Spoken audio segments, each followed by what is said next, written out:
I am Peter Wåglund from the region of Gävleborg, and I thank you very much for being invited here, even though it looks like we have invited ourselves.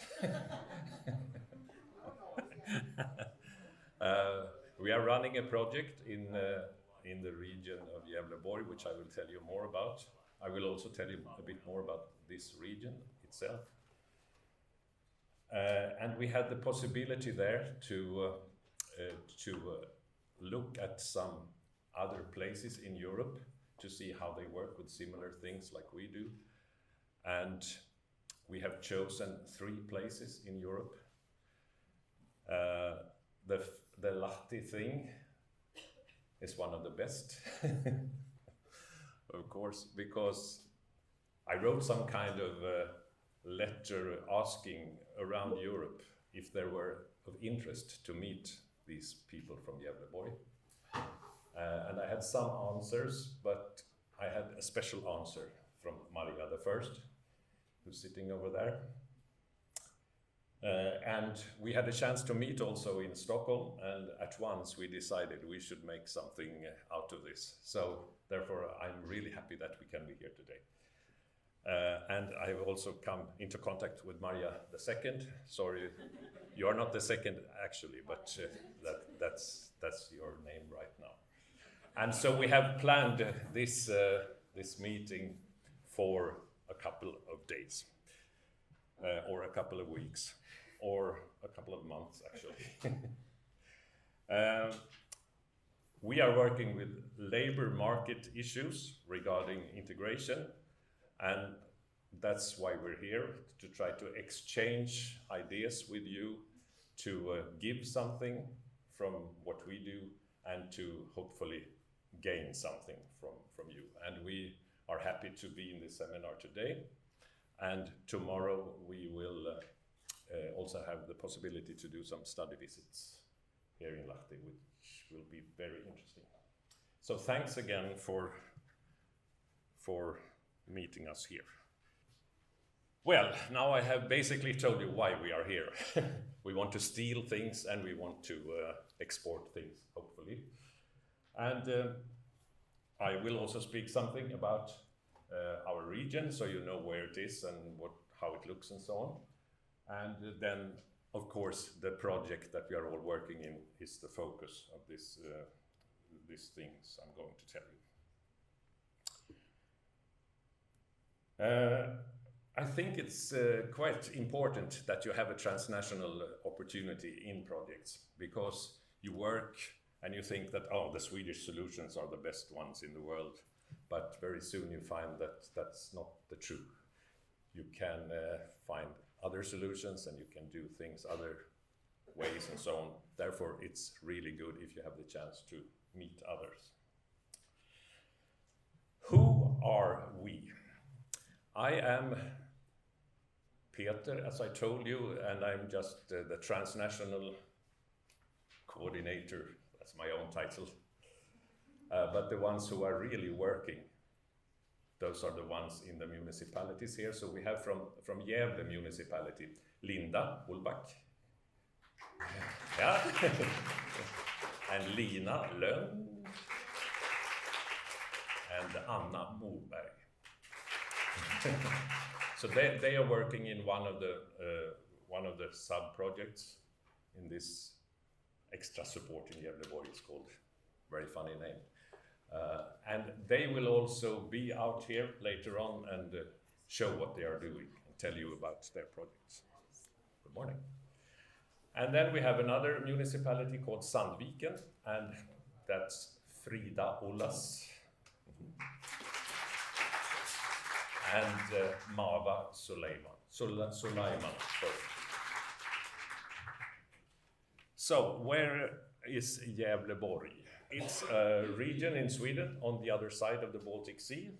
You can easily go by boat, but we took the plane this time. It's quite close to Stockholm, 2 or 3 hours, depending on where in the region you live. It's a sparsely populated region of Sweden. It has only 290,000 inhabitants, but it's quite big. So there will be only 15.8 people per square kilometer. There are lots of forests and beautiful landscapes and so on, which you cannot see in the pictures, of course. That's why you should come there instead. The largest city or municipality is Gävle. That's the residential city of the region, with about 100,000 inhabitants. And the smallest one is Ockelbo, with only 6,000 inhabitants. Most people in Gävleborg live along the coast side or in the southern part of the region. The 2 or 3 hours to Stockholm is quite important for us. So therefore we always tell you it takes 80 minutes from Gävle to go to Arlanda, for instance, our international airport. And that's always important. The E4 road runs through our region, and that is also important for us, of course. On the left-hand side, you find Sweden. And it's a long country, as you know. And the white part of it is Gävleborg region. And to the right, we have cut out only Gävleborg region. With Gävle, the residential town, where we have the most important college, the university college of the region is in Gävle. We have the biggest hospital of the region in Gävle. We have a very important port in Gävle, the biggest container port at the east coast of Sweden. And all the regional authorities and so on are located to Gävle. If you go westwards to Sandviken and Hofors, that's the steel region, where a company called Sandvik had its headquarters. It's quite world famous company.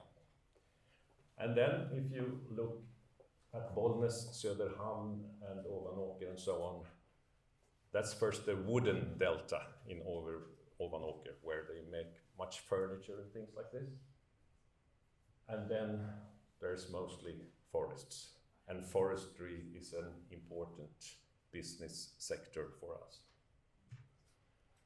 In the landscape from Ljusdal and down, making a turn into Söderhamn, there's a beautiful river called Ljusnan River, which makes it a good touristic place. It's a beautiful place on earth to live in. So we have already mentioned steel and forestry. Of course, we have world-leading GIS, geographical information systems in Gävle. Pulp and paper has been and is still an important part of businesses in our region. Then I put tourism and fishing in smaller letters. That's still important, but it's not as big as the pulp and paper, if you understand. Handicraft, film, and whiskey production. We have started making whiskey in Mackmyra outside Gävle some years ago, and it's quite popular, they say. I don't use whiskey, believe me or not. The region itself has been heavily industrialized, and it's, if you could say, a very male-dominated business sector, and it has been easy for young